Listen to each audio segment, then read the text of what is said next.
Well, you know what? I'm a humble man. I can admit when I have been very out of the loop, very embarrassingly, I feel like. Yeah, I'm just gonna rip this band-aid off. I did not know until today, just until an hour ago, that the game studio behind League of Legends and the game studio behind Valorant is the same game studio. Yeah, I had heard of Riot Games. I've never actually played any of the games by Riot Games. And I'll be honest, I think I knew, individually that League of Legends and Valorant were made by them. I kind of just never connected the dots that one studio was responsible for two of the biggest online multiplayer games. I think that's very cool. Obviously Riot Games is very influential nowadays because of that. I looked it up. I'm very surprised to learn that they are only worth about $3 billion. Don't get me wrong, that's still a lot of money. But when you think about, like Microsoft bought Activision for $69 billion, it is crazy that the studio behind two of the biggest multiplayer games is not even worth like 5% of the studio behind Call of Duty, but obviously there's more to it. But regardless, like I said, still a very big studio, and so with that, anytime they are updating their code of conduct or their terms of service, that's definitely something to pay attention to, and wow. Yeah, they just updated these terms of services about 3 or 4 days ago. This was November 26th, and it was noticed that there are some very interesting changes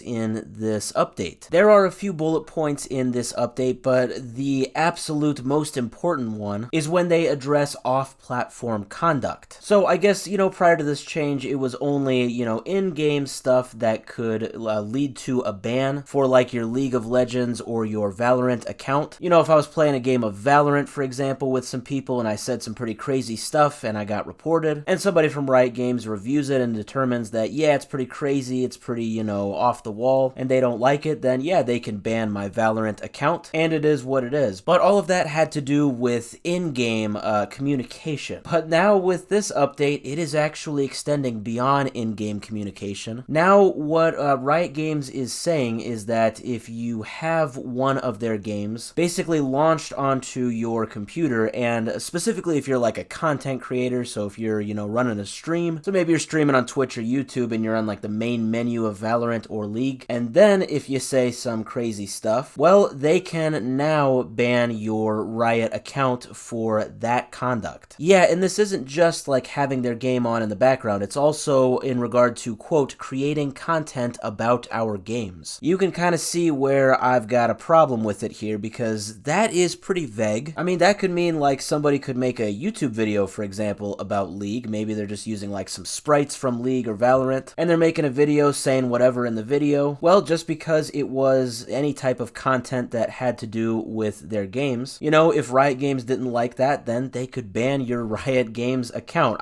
To me, that's pretty crazy. And even with the whole, saying stuff on the main menu during a stream, that type of thing, I don't like that either. This is all just a very vague gray area to me. I think this is really opening up the possibility for Riot Games to exercise these new rules in selective ways. Don't get me wrong, I get it, I know where they're coming from, I'm not putting down any efforts to, make your community more vibrant and open and welcome and safe, but to me, this is not the way to do it. In my opinion, you are opening the door to open-ended moderation, and that could make a lot of people mad, depending on how they do that. But it is what it is. Everything is set in motion for these changes to take effect on January 3rd of next year, so we got about a little over a month. Time will tell how Riot Games decides to use these new codes of conduct, and time will also tell how people respond to it.